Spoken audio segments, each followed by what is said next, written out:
أعوذ بالله من الشيطان الرجيم بسم الله الرحمن الرحيم رب اشرح لي صدري ويسر لي أمري واحلل عقدة من لساني يفقهوا قولي।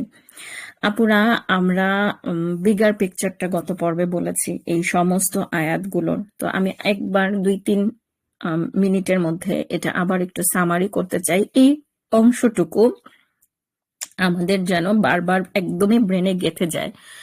সেটা হচ্ছে যে তৎকালীন ইহুদিরা নিজেদেরকে একটা সুপারিয়র জাতি হিসেবে উপস্থাপন করছিল তৎকালীন তৎকালীন মুসলিমদের কাছে বা আম, আম, মানে আরবদের কাছে, ঠিক আছে, মুসলিমদের কাছে, যে we have better things revelation wise, মানে আমাদের তোমাদের কাছ থেকে এখন তোমাদের এই উম্মি প্রফেটকে আমাদের ফলো করতে হবে না, ঠিক আছে। সো তখন যেটা হয়েছে যে ফলো করতে হবে না। তো তখন তারা এক একবার এক একটা জিনিস নিয়ে তারা করতেছিল। তারা হচ্ছে নিজেদের মানে অহংকার বলেন বা বোস্টিং করা, তারা এটা করতেছিল। আল্লাহ সুবহানাহু ওয়া তাআলা সূরা বাকারাতে প্রতিটা যুক্তি শুধু খণ্ডন করছেন উইদাউট গোয়িং ইনটু ডিটেলস। একমাত্র যে ঘটনাটা ডিটেলস সূরা বাকারাতে আসছে আর অন্য কোনো জায়গায় আসে নাই, সেটা হচ্ছে বাকারার ঘটনাটা, ঠিক আছে, বাকারার ঘটনাটা, এই জন্য এটার নাম সূরা বাকারা, ঠিক আছে। কিন্তু এছাড়া বাকি সবকিছু ডিটেলস আমরা বললাম যে কোনোটা সূরা তাহা, মেইনলি সূরা আরাফে, সূরা তাহা, সূরা ইউনুস, বিভিন্ন জায়গায় আসছে ডিটেলস, আরো অন্য details. Surah Baqarah is all about the snapshot of events. এটা হয়েছে, এটা হয়েছে, এটা হয়েছে, এটা হয়েছে, ঠিক আছে। আমরা যদি বুলেট দিয়ে আমরা যদি বা একটা টাইম লাইন টাইপে করতে পারি তাহলে। তো এখন আমি আর একবার কুইক যাচ্ছি, যে ধরেন ওরা সাগর ফাঁক করা নিয়ে ওরা বোস্ট করতো। আল্লাহ সুবহানাহু ওয়া তাআলা তখন গরু বাছুর পূজার টপিকটা নিয়ে আসছেন। ওরা ওদের কাছে যে রিভিলেশন তাওরাত এসেছিল সেই জিনিসটা নিয়ে বোস্ট করতেন। আল্লাহ সুবহানাহু ওয়া তাআলা পরবর্তীতে জানাইছেন, এই যে পরের এই অংশটা 63 নাম্বার আয়াতে, যে ওদেরকে যে রিভিলেশন দেয়া হয়েছিল সেই, হ্যাঁ হ্যাঁ, তোমাদের কাছে রিভিলেশন দেওয়া হয়েছিল, কিন্তু তোমরা সেই রিভিলেশন নিয়ে কি করছিলে? তোমরা তো সেই রিভিলেশন মানতে চাও নাই। তোমাদের উপরে তুর পর্বত তুলে ধরে তোমাদেরকে বলা হয়েছিল যেটা মানবা, এবং এরপরও তোমরা এইভাবে তোমরা বলছিলে যাচ্ছে ঠিক আছে আমরা মানবো। এরপরও হচ্ছে আবার ফিরে আসার পরে তখন তোমরা আবার ঠিকই অল্প কিছুজন বাকি ছাড়া তোমরা সবাই সেটা থেকে ফিরে গেছো।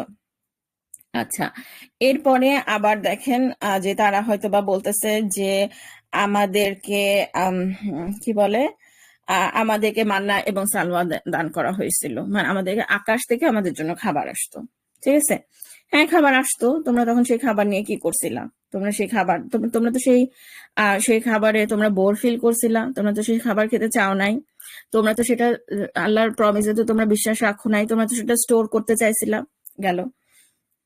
তারপরে ধরেন আমাদের একটা জেনারেশন, আমরা একসময় জেরুজালেম, এইসব জায়গাগুলো আমরা একসময় কন্ট্রোল করতাম, ঠিক আছে, আমাদের জেনারেশন এইভাবে ঢুকছিল। হ্যাঁ, ঢুকছিল, সো হোয়াট, তখন তো তোমাদেরকে মাফ চাইতে চাইতে ঢুকতে বলা হয়েছিল, কিন্তু তোমরা তো ঢুকো নাই। তোমরা তখন হচ্ছে তোমরা তখন অন্য কথা চেঞ্জ করে দিছিলে, এবং তখন আবার আমি তোমাদেরকে আযাব দিছিলাম।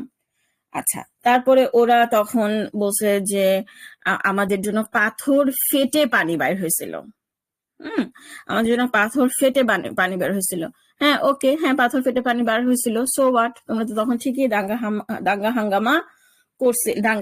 হাঙ্গামা করে বেড়াইছিলাম, ঠিক আছে। আচ্ছা, তারপরে তারপরে হচ্ছে যে এগুলো তো বললাম। তারপর হচ্ছে আমাদের যে সাবাত নিয়ে ওরা অনেক করতো, সাবাত নিয়ে ওরা অনেক কি বলে, সাবাত নিয়ে ওরা অনেক প্রাউড ফিল করতো যে হ্যাঁ আমাদের এরকম একটা দিন আছে, স্পেশাল দিন। হ্যাঁ, কিন্তু তোমরা তো সাবাত সবসময় এরকম মানো নাই। তোমরা তো এই সো মাচ সো যে তোমরা এইভাবে আল্লাহর করছিলা, আল্লাহর অবাধ্যতা করছিলা, যে তোমাদের একটা জেনারেশনে কিছু মানুষকে শূকর এবং বানর বানায় দেওয়া হয়েছিল, ঠিক আছে। আচ্ছা, তারপরে আমাদের আমি জানি না তারা হয়তো বা মানে বাকারার ঘটনা নিয়েও তারা প্রাউড ফিল করতো কিনা যে আমরা এরকম জীবিত মানে আমাদের সময় জীবিতরা হয়ে যে মৃতরা জীবিত হয়ে যেত বা সামথিং লাইক দ্যাট। ঠিক আছে, হ্যাঁ ঠিক আছে, কিন্তু সেটার ব্যাকগ্রাউন্ডটা কি ছিল? হ্যাঁ, কারণ তোমরা এরকম খুনাখুনি করে বা করে তোমরা সেটা সত্য গোপন করে তখন হয়তো বা বাকারার ঘটনাটা আসছে যে মানে মানে বাছুর পূজার প্রতি তোমাদের কোন লেভেলের ফ্যাসিনেশন ছিল। এই সমস্ত কিছু বলে তারপর আমরা যেটা বললাম যে আল্লাহ সুবহানাহু ওয়া তাআলা এই সমস্ত হিস্ট্রি গুলা, এটা হচ্ছে আমরা একভাবে চিন্তা করলাম যে এটা হচ্ছে ইহুদিদের সাথে ইহুদিদেরকে করা, ইহুদিদেরকে মানে তাদের দর্পচূর্ণ করা বা তাদের কথার এবং তাদের কাউন্টার আর্গুমেন্ট দেয়া। ঠিক আছে। আরেকটা অ্যাঙ্গেল যদি আমরা চিন্তা করি, আমরা বিভিন্ন অ্যাঙ্গেল থেকে কিন্তু আমরা সূরা বাকারা দেখতেছি, এবং আমি আমার নিজের জন্য মানে ইটস আ মেসমেরাইজিং এক্সপেরিয়েন্স, হয়তো বা একই কথা বারবার আসতেছে বা আসতেছে, বাট আমার কাছে মনে হয় কি যে I can not emphasise this enough. হ্যাঁ, মানে আমার লিসেনারদের জন্য যদি এগুলো খুব বোরিং লাগে, বিরক্তিকর লাগে, মনোযোগ ধরে রাখতে কষ্ট হয়, আমি তাহলে অ্যাডভান্স দুঃখিত। কিন্তু আমার কাছে মনে হয় যে মানে মানে আমি নিজে এগুলা পড়তে গিয়ে খুবই মেসমেরাইজড, দেখেই মনে হয় মানে একই কথাগুলা বারবার আসতেছে বা মানে আমি ঘুরে ফিরে একই টপিকে কথা বলতেছি। আচ্ছা, তো এখন যেটা আমি বলতেছিলাম যে আরেকটা অ্যাঙ্গেল হচ্ছে, মানে আমার কাছে মনে হয় যে সূরা বাকারা মানে কোরআনটা যদি ক্রোনোলজিক্যালি আসতো বা জিনিসগুলো যদি এরকম থিমটা যদি খুব সহজে বোঝা যাইতো, তাহলে মনে হয় যে আমরা কোরআন নিয়ে এত চিন্তা ভাবনা করতাম না। এবং এটাই আল্লাহ সুবহানাহু ওয়া তাআলা চান যে অ্যাপারেন্ট যেন কোনো থিম বোঝা না যায়, তাহলেই আমরা কোরআন নিয়ে চিন্তা ভাবনা করতে পারবো। এবং মানে কোরআন নিয়ে মানে চিন্তা ভাবনা করলেই আমরা তত বেশি এটা লেসন গুলা নিতে পারবো। তো আরেকটা অ্যাঙ্গেল যেটা, সেটা হচ্ছে যে মুসলিমদেরকে বনি ইসরায়েলের হিস্ট্রি নিয়ে অ্যাওয়্যার করা, এবং সেখান থেকে আমরা যে জিনিসটা বুঝতে পারি ইন জেনারেল, সেটা হচ্ছে যে the importance of knowing history, the importance of knowing history. কারণ আমরা যদি হিস্ট্রি না জানি, আমরা যদি না বুঝি যে হাউ থিংস ওয়ার্ক, ঠিক আছে, হাউ থিংস ওয়ার্ক, তাহলে আমাদের মানে আমাদের পুরা এই যে লেন্স দিয়ে আমরা পৃথিবীটা দেখবো সেটা খুবই শ্যালো একটা লেন্স হবে, এবং আমাদের ইমান খুবই ভালনারেবল হবে। হ্যাঁ, তো এই জন্য আল্লাহ সুবহানাহু মানে আমার কাছে মনে হয়েছে যে এই জিনিসটা আমাদেরকে মানে মানে এই জিনিসটা মানে কোরআন জানলে এবং রাসূল সাল্লাল্লাহু আলাইহি সাল্লামের জীবনী জানলে, প্রপার লেন্স দিয়ে এইগুলা আমাদেরকে শিখানো হইলে, আমরা যে লেন্স দিয়ে দুনিয়াটা দেখি সেই দুনিয়াটা চেঞ্জ হবে, এবং আমরা তখন অনেক বেশি কাম এবং প্রোডাক্টিভ থাকতে পারবো ইনশাআল্লাহ। ঠিক আছে। সো ইট ইজ ভেরি, এবং আমি আপনারা ইয়াহিয়া সিনওয়ারের কথা জানেন হয়তোবা, যে প্যালেস্টাইনিয়ানে যে কিছুদিন আগে ওই যে যার কথা ওই যে একদম শেষ পর্যন্ত একটা লাঠি দিয়ে যে ড্রোনের মোকাবেলা করতেছিল, বলা হয় যে 7ই অক্টোবরের আল-আকসা ফ্লাডের অন্যতম মাস্টার মাইন্ড, যে যার ভিডিওটা খুবই ভাইরাল হইলো, তার মারা যাওয়ার ভিডিওটা। তো ইয়াহিয়া সিনওয়ারের একটা বই আছে, কাঁটা ও ফুল, সেটা সেটা বাংলায় অনুবাদও হয়েছে, আমি নিয়ে আসছি, আমার পুরাটা পড়া হয়নি, অল্প একটু পড়া হয়েছে। কিন্তু ইয়াহিয়া সিনওয়ারের ব্যাপারে আমি যেটা জানছি যে সে লম্বা একটা সময়, সে 48-49 বছর বয়স পর্যন্ত সে ইসরায়েলের জেলে ছিল, এবং সে এই পুরো সময়টাকে সে ব্যয় করছে হচ্ছে ইসরায়েলিদের ব্যাপারে জানার জন্য। সে হচ্ছে হিব্রু ভাষা শিখছে, সে ওদের লাইব্রেরি মানে জেলে বসে বসে লাইব্রেরি থেকে বই পুস্তক নিয়ে এসে তারপরে ও হচ্ছে মানে ইসরায়েলিদের চ্যানেল এগুলো সমস্ত কিছু নিয়ে সে হচ্ছে পড়াশোনা করতো। ঠিক আছে। সো ইট ইজ ভেরি, যখনই আমি এটা আপনাদেরকে ইন জেনারেল বলছি যে যখনই আমাদের কাউকে নিয়ে ডিল করতে হবে, এটা হইতে পারে যে আমরা যারা এখানে প্রবাসী আছে, আমাদেরকে যদি আমাদের কলিগ যদি খ্রিস্টান হয়, আমাদের কলিগ যদি জিউস হয়, তাহলে জুডাইজম নিয়ে খ্রিস্টানিজম নিয়ে পড়াশোনা করা, আমাদের বস যদি শিয়া হয় তাহলে শিয়াইজমের ব্যাপারে পড়াশোনা করা, আমাদেরকে যদি কোনো সেকুলারদের সাথে ডিল করতে হয়, তাহলে আমাদেরকে যদি বামপন্থীদের সাথে ডিল করতে হয় তাহলে বামপন্থীদেরকে নিয়ে পড়াশোনা করা, আমাদের যদি বিএনপির কোনো একটা স্ট্র্যাগমেন্ট নিয়ে পড়াশোনা করতে হয় তাহলে আমাদেরকে মানে মানে ওই বিএনপি পন্থীদের ব্যাপারে পড়াশোনা করা। এবং মানে আপনারা হাদির কথা তো জানেন, হাদি একটা কথা খুবই চমৎকার, মানে মানে আল্লাহ, মানে there is a reason he was killed, ঠিক আছে? তো হাদির একটা কথা বলছে যে আমরা যদি বাংলাদেশকে দেখতে চাই, আমাদেরকে বাংলাদেশ থেকে দেখলে হবে না, বাংলাদেশের ম্যাপ দেখলে হবে না, আমাদেরকে ইন্ডিয়ার ম্যাপে দাঁড়ায়, ইন্ডিয়ার ম্যাপ থেকে দাঁড়ায় আমাদেরকে বাংলাদেশ দেখতে হবে, এবং তখন আমরা হচ্ছে বাংলাদেশ তখন আমরা বুঝবো যে মানে বাংলাদেশ কেন এত গুরুত্বপূর্ণ, বা বাংলাদেশে আমাদের স্ট্র্যাটেজি গুলা কি হবে। তো আমাদের দেখবেন যে হিস্ট্রির প্রতি আমাদের অনাগ্রহ, হিস্ট্রি আমাদের ভালো লাগে না, হিস্ট্রি আমাদের বোরিং লাগে, এবং আমাদের হিস্ট্রিটাকেই নষ্ট করা হয়েছে 71 থেকে।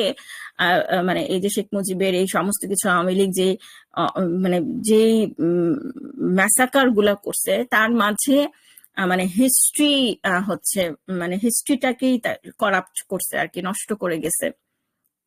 তো এখন মানে এই এই জিনিসটা মানে আমি একটু হাইলাইট করতেছি যে কোরআন থেকে আসলে আমরা বুঝি যে the importance of knowing history. তো এখন এরপরে যে কথাটা ছিল যে এরপরে আমাদের যে প্ল্যানটা, সেটা হচ্ছে যে আমরা এখন প্রত্যেকটা জিনিস আলাদা আলাদা করে আমরা তো বিগার পিকচারটা একটু দেওয়ার চেষ্টা করলাম, এখন আলাদা আলাদা করে আমরা প্রত্যেকটা জিনিসের আমরা কিভাবে আমাদের জন্য লেসন সেটা একটু বলবো।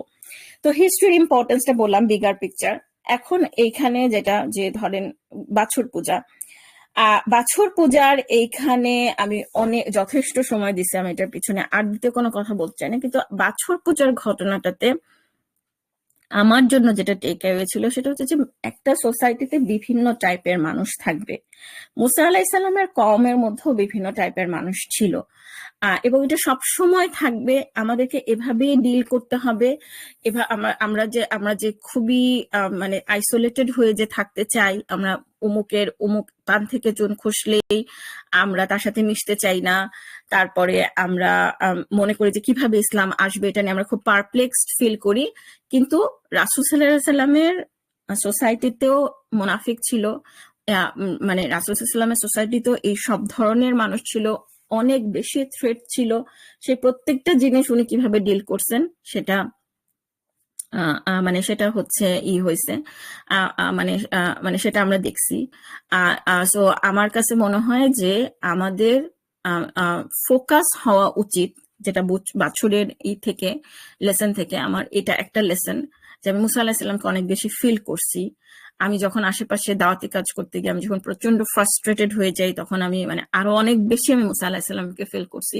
দ্বিতীয় হচ্ছে যে দ্য ইম্পর্টেন্স অফ নোয়িং আল্লাহ সুবহানাহু ওয়া তাআলা, এটা আমি আবারও ফিল করছি যে আল্লাহ সুবহানাহু ওয়া তাআলাকে আমাদের জানতে হবে, এবং এই যে পার্সোনালিটি বেসড ইসলাম না করে আল্লাহ সুবহানাহু ওয়া তাআলার সাথে একটা ডিরেক্ট রিলেশনশিপ, এবং এই দুইটাকে আমরা যদি একসাথে করি, তাহলে একসাথে হচ্ছে যে আমরা যখন আমাদের মুসলিমদের হিস্ট্রি জানবো, আমাদের ঐতিহ্য জানবো, তখন এবং তখন আমার মনে হয় যে আমরা আল্লাহ সুবহানাহু ওয়া তাআলাকে জানবো, যে আল্লাহ সুবহানাহু ওয়া তাআলা কিভাবে কাজ করেন, এবং মানে হিস্ট্রি জানলে আমাদের বোঝা হবে যে আরো আমাদের কাছে ক্লিয়ার হবে যে কি বলে, মানে আমাদের নিজেদের প্রতি যখন আমাদের প্রাইডটা বাড়বে, তখন আমরা এই ওয়েস্টের ফাঁকা বুলি দিয়ে আমরা হচ্ছে প্রভাবিত হব না। কারণ বাছুর পূজার এখানে বারবার আমি দেখাইতে চাইছি যে কিভাবে তারা ডিসবিলিভারদের দ্বারা প্রভাবিত ছিল, ডিসবিলিভারদের জিনিসগুলো, তাদের মিশরীয়দের জিনিসগুলো তাদের ভালো লাগতো। আমরা মুসলিমরা এখন সেম অবস্থায় আছি, এবং আজকে আমি তো পলিটিক্যাল ইভেন্টস গুলো মোটামুটি খেয়াল রাখার চেষ্টা করি, ফলো করার চেষ্টা করি। তো আজকে এই যে ব্যালিস্টিক ক্ষেপণাস্ত্র, মানে ইরান এবং যুক্তরাষ্ট্র ইউএস এর মধ্যে তো আপনারা সমঝোতা স্মারকের কথা তো আপনারা জানেন, মেমোরেন্ডাম অফ আন্ডারস্ট্যান্ডিং, সেইখানে মানে এটা তো একদম রীতিমতন আমার কাছে একটা হুদায়বিয়া সন্ধির মতন মনে হয়েছে, যে শেষ পর্যন্ত ওরা হচ্ছে ইরানের সাথে ডিল করতে বাধ্য হইল। এবং হুদায়বিয়া সন্ধির সাথে পার্থক্য এই ক্ষেত্রে যে মানে এমওইউ এর মোটামুটি প্রতিটা ক্লজই হচ্ছে ইরানের ফেভারে।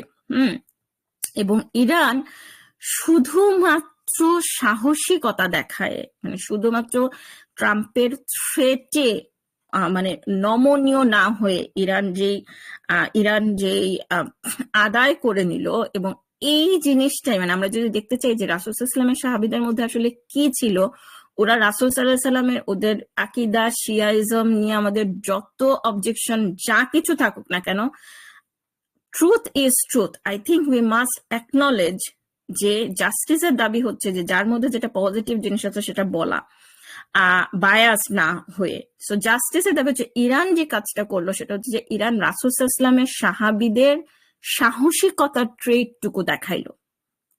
উই মাস্ট অ্যাকনলেজ দ্যাট যে তারা এই সাহসিকতার ট্রেটটা দেখাইছে, এবং ওটাই আমরা যদি দেখতে চাই যে রাসূল সাল্লাল্লাহু আলাইহি ওয়াসাল্লামের সাহাবীরা আসলে কেমন ছিলেন, তারা এই রকমের অদম্য ছিলেন, তারা এরকমের অদম্য ছিলেন। আচ্ছা, তো এখন সেখানে বলতেছে, মানে ইরানের একটা নিউজ আমি পড়ছিলাম যে বলতেছে যে ব্যালিস্টিক ক্ষেপণাস্ত্র নিয়ে, মানে অফকোর্স আমাদের ব্যালিস্টিক ক্ষেপণাস্ত্র থাকবে, আমাদের প্রতিরোধের সক্ষমতা নিয়ে আমরা অন্য কোনো দেশের সাথে আলোচনা করব না। কারণ আমাদের যদি এই ক্ষেপণাস্ত্র বা আমাদের যদি এই নিজেকে প্রোটেক্ট করার জন্য এইসব ডিফেন্সের জিনিস না থাকতো, তাহলে ইসরায়েল এবং আমেরিকা মিলে আমাদের অবস্থা গাজা এবং লেবানন করতো। তারা বৃদ্ধ, শিশু, নারী কারো ব্যাপারে কোনো মার্সি দেখাইতো না, এবং এটাই হচ্ছে ওয়েস্টের আসল রূপ।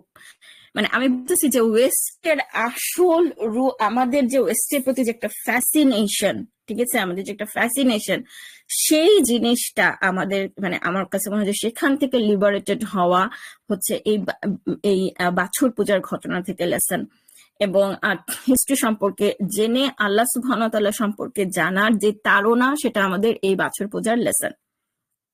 তো এখন এরপরে বাছুর পূজা নিয়ে আমি বলছি তো, এবং তারপরে হচ্ছে যে আমার কাছে মনে হয় যে এই যে আল্লাহ সুবহানাহু ওয়া তাআলাকে দেখতে চাওয়া, আমরা আসলে সিমিলার কিভাবে আচরণ করি। সো বাছুর পূজার অংশটা নিয়ে আমি কথা বলছি। এখন এই যে আল্লাহ সুবহানাহু ওয়া তাআলাকে দেখতে চাওয়া, সো আমার কাছে মনে হয় যে এখানে আমাদেরকে বুঝতে হবে যে দেখেন, আগে কিন্তু ওরা আল্লাহ সুবহানাহু ওয়া তাআলাকে দেখতে চায় না, এত কিছু হয়েছে, তাই না? মানে ফেরাউনের আমলে এত কিছু হয়েছে, ওরা আল্লাহ সুবহানাহু ওয়া তাআলাকে দেখতে চায় না। কখন ওরা আল্লাহ সুবহানাহু ওয়া তাআলাকে দেখতে চাইলো? যখন হচ্ছে ওদের নিজেদের, আল্লাহ সুবহানাহু ওয়া তাআলা বলেন যে মৃত্যুদণ্ড, যারা বাছুর পূজা করছে তাদেরকে মৃত্যুদণ্ড দাও। মানে যখন হচ্ছে ওদের এটা পছন্দ হয় নাই, যখন হচ্ছে আল্লাহর নির্দেশটা ওদের পছন্দ হয় নাই। এই জায়গাটায় আমার, মানে এই জায়গাটা নিয়ে কথা বলতে বলতে মনে হয় যে আমি 1 ঘন্টা 2 ঘন্টা 3 ঘন্টা ধরে কথা বলতে পারবো, যে যখন আমরা ইসলামের যে জিনিসটা ভালো লাগে সেই জিনিসটা মানি, যেটা ভালো লাগে না সেটা মানি না। এবং আল্লাহকে দেখতে চাওয়া, হ্যাঁ, মানে আমরা হয়তো বা এভাবে বলি না যে আমাকে আল্লাহকে দেখতে হবে, কিন্তু আমরা ওই সিমিলার অ্যাটিটিউড করি। যেমন ধরেন এই যে প্যালেস্টাইনে যখন, গাজায় যখন এরকম হচ্ছে, লেবাননে যখন এরকম হচ্ছে, তখন আমরা বলি আল্লাহ কোথায়? আল্লাহ কি এগুলা দেখছেন না? মানে আমরা ইনডিরেক্টলি আল্লাহর এক্সিস্টেন্স নিয়ে একই টাইপের প্রশ্ন কিন্তু আমরা করি, আল্লাহ কোথায়? আল্লাহ কি দেখছেন না? তার মানে হচ্ছে ওই জন্য বললাম যে আমরা যদি আল্লাহকে জানি এবং হিস্ট্রি পড়ি, তাহলে আমরা দেখবো যে this is how things work, this is how things work. এখন আপনারা দেখেন যে এই গাজার যুদ্ধের ফলে যে ওয়ার্ল্ডে কত ধরনের চেঞ্জ হয়ে গেল সেটা আমরা বুঝতে পারতেছি না। এই গাজার যুদ্ধের কারণে কিন্তু সিরিয়া আসাদ থেকে মুক্ত হইল, ঠিক আছে, কারণ গাজায় যুদ্ধ করতে গিয়ে ইরান উইক হয়ে গেল, ওইদিকে হিজবুল্লাহ উইক হইলো, তখন এইদিকে সিরিয়া লিবারেটেড হইলো।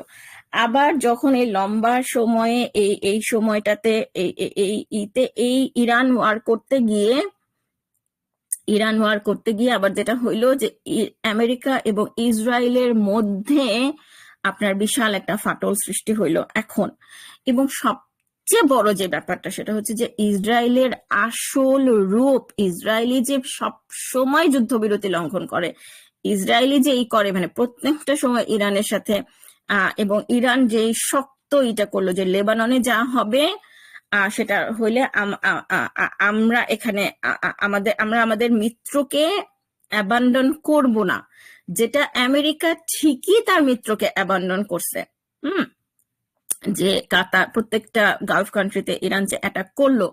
এবং আরেকটা জিনিস যেটা, সেটা হচ্ছে যে ট্রাম্প দেখলো যে আরব কান্ট্রি গুলা কিন্তু ইরানের বিরুদ্ধে যুদ্ধ লাগাইলো না, উল্টা ওরা ইরানের সাথে প্রাইভেটলি নেগোশিয়েট করা শুরু করলো যে আমাদেরকে তুমি টার্গেট কইরো না।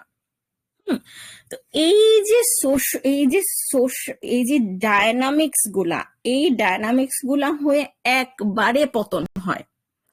মানে ওই আল্লাহ একটা একটা গাজায় 1 লাখ মানুষকে মেরে ফেলছে, বাস এখন ইসরায়েলের উপরে আকাশ থেকে আজাব হবে, এই জিনিসটা, this is not how things work. রাসূল সাল্লাল্লাহু আলাইহি ওয়াসাল্লামের সময় থেকে বা তার আগের সময় থেকে this is not how things work. আমরা যদি রাসূল সাল্লাল্লাহু আলাইহি ওয়াসাল্লামের সময়ও দেখি যে মদিনায় মানে মদিনার মানুষজন কেন ইসলাম অ্যাকসেপ্ট করছে, তার আগে মদিনার নিজেরা ওরা বছরের পর বছর ধরে যুদ্ধ করে, নিজেদের মধ্যে যুদ্ধ করে তারা উইক হয়ে গেছিল। আচ্ছা, তারপরে আপনার ইসলাম এত দ্রুত পার্সিয়ান সাম্রাজ্যকে একদম কলাপস করে ফেলছে, আবার রোমানদেরকে করে ফেলছে। কেন? কারণ রোমান, বাইজেন্টিয়ানরা এবং পার্সিয়ানরা নিজেরা যুদ্ধ করে একদম উইক হয়েছিল। এবং সেই জন্য আমি এখন যে বইটা পড়তেছি, মানে পড়া শুরু করছি, বাট আমি আসলে অনেক কিছু পড়া শুরু করি না, কোনো কিছু শেষ করতে পারি না, বাট ওয়াদ্দা খানফার মানে on the geopolitical strategy of সিরা, সেই বইটা বাংলায় অনুবাদ হয়েছে। তো আমি বাংলা বইটাই নিয়ে আসছি বাংলাদেশ থেকে। তো এখন ওয়াদ্দা খানফার উনি আল জাজিরার হেড ছিল একটা লম্বা সময়, এবং উনি আপনার থিঙ্কিং মুসলিম পডকাস্টে ওনার পাবেন, ওনার ইন্টারভিউ পাবেন। ওনার ইন্টারভিউ সুবহানাল্লাহ, মানে আমি ওনার দেখে মানে আমার আসলে একদম কান্না পেয়ে গেছে যে আমাদেরকে এভাবে সিরা পড়ানো হয় না। তো যাই হোক, তো ওই ওই ওই বইটাতে ওয়াদ্দা খানফার একটা কথা বলে, মানে থিঙ্কিং মুসলিমের পডকাস্টে বলতেছিলেন যে আমরা এখন সভ্যতার আরেকটা দ্বার প্রান্তে আসি। সভ্যতার আরেকটা দ্বার প্রান্তে কিভাবে আসি? যে ওয়েস্ট এখন নিজেরা মারামারি করে, মানে এই যে এই জায়গাটা, যে আমেরিকা এবং ইসরায়েল নিজেদের মধ্যে একটা রিফট তৈরি হচ্ছে। সো ওরা নিজেরা মারামারি করে একটা শূন্যস্থান পূরণ হবে, সেই জায়গাটা ইসলাম পূরণ করবে। যে জিনিসটা তখন বাইজেন্টিয়ান এবং রাসূল সাল্লাল্লাহু আলাইহি ওয়াসাল্লামের সময় হয়েছিল। উনি বলছে যে আমরা একটা সিভিলাইজেশনাল ক্রস রোডের মধ্যে আছি। হ্যাঁ, একটা ভ্যাকিউম ক্রিয়েট হচ্ছে। এই জিনিসটা না আমাদের বাপদাদার জেনারেশনে হয়েছে, না আমাদের বাচ্চাদের জেনারেশনে হয়েছে। সো আমাদেরকে এখন হচ্ছে, মানে আমরা এখন ওই মুসলিমরা, আমরা যদি ওই বাড়ি করব, এই করব, সেই করব, এই ক্যারিয়ার করব, স্ট্যাটাস করব না, আমরা যদি ওই বৃত্তের মধ্যেই ঘুরপাক খাইতে থাকি, তাহলে আসলে আমাদেরকে দিয়ে কিছু হবে না। হ্যাঁ, তো এইটা আমার কাছে মনে হয়েছে যে মানে এই পলিটিক্যাল, মানে সবগুলাকে আমি একই সূত্রে গাঁথার চেষ্টা করতেছি। আমি জানি না আমি বুঝাইতে পারছি কিনা। হিস্ট্রি জানা, আল্লাহ সুবহানাহু ওয়া তাআলাকে জানা, এই এবং বর্তমান পলিটিক্যাল ইভেন্টস গুলো জানা, এই জিনিসগুলো যখন একসাথে হবে, তখন আমাদের এই ধরনের প্রশ্নটা আসবে না যে আল্লাহ সুবহানাহু ওয়া তাআলা কোথায়। আর আল্লাহ সুবহানাহু ওয়া তাআলা কোথায়, এইটা নিয়ে মানে আমরা মানে আমাদের আচরণ থেকে কিভাবে হয় যে আমরাও আল্লাহ না চাইলে, মানে আমরা মানে আমরা আল্লাহ সুবহানাহু ওয়া তাআলা মানে আল্লাহ কি বলে, মানে আল্লাহকে না দেখলে আমরা মানবো না, কারণ আমাদের জিনিসটা পছন্দ হচ্ছে না। এরকম যদি আমি আমাদের অ্যাটিটিউড হিসেবে চিন্তা করি, তাহলে আমার কাছে মনে হয় যে সবচেয়ে বড় আমরা জুলুম যেটা এখন করি, সেটা হচ্ছে আপনার ইনহেরিটেন্স নিয়ে, সম্পত্তির ভাগাভাগি নিয়ে। ভাই বোনরা প্রতিটা ফ্যামিলিতে আপনি দেখবেন যে তারা যা করে বা করে, সেটা মানে যে আমাদের আচরণটা এরকম যে আমরা মানে আল্লাহ অ্যাজ ইফ মানে আল্লাহ ডাজন্ট এক্সিস্ট। ঠিক আছে, মানে আমি বলতেছি যে আমরাও বনি ইসরায়েলের মতন আচরণই করি। মানে আমি যখন এই আয়াতটা পড়ছিলাম যে আমি কখনো তোমাকে বিশ্বাস করবো না যতক্ষণ আমরা আল্লাহকে দেখতে পাবো, মানে আমার তখন মনে হচ্ছিল যে আমরা আসলে কোন আচরণ করি যেটা থেকে আমার মানে আমরা কোন ধরনের কথা বলি বা আচরণ করি, যেটা এই বনি ইসরায়েলের সিভিল, তখন আমার কাছে এই জিনিসটা মনে হয়েছে যে পলিটিক্যাল ইভেন্টস গুলো দেখে আমরা হয়ে যাই, পলিটিক্যাল ইভেন্টস গুলো দেখে আমরা পারপ্লেক্সড হয়ে যাই, আমরা একদম মানে হয়ে যাই, ঠিক আছে, আমরা একদম কি বলে, আমরা একদম কনফিউজড হয়ে যাই, ঠিক আছে। এইটা একটা, যে আমরা আল্লাহকে দেখতে চাই, আমার মনে হয় যে আল্লাহ কোথায়, আমরা এই প্রশ্ন করি। আর আমাদের নিজেদের ডেইলি লাইফের মধ্যে আমরা এমন ভাবে জুলুম করি, হ্যাঁ, সেটা হচ্ছে ইয়াতিমদের সাথে আমরা কি করি এবং এই সম্পত্তি নিয়ে আমরা যা করি, ঠিক আছে, মানে সেটা হচ্ছে যে আমার মনে হয় যে আমরা আল্লাহকে দেখতে চাই, মানে আল্লাহকে না দেখা পর্যন্ত আমরা এরকমের পাপ কাজ আমরা করেই যাব এই টাইপের, ঠিক আছে। তো আজকে এতটুকুই, আমরা নেক্সট ইতে এটা কন্টিনিউ করবো ইনশাল্লাহ। জাযাকুমুল্লাহ খায়রান। শোনার জন্য সালামু আলাইকুম ওয়া রাহমাতুল্লাহি ওয়া বারাকাতুহু।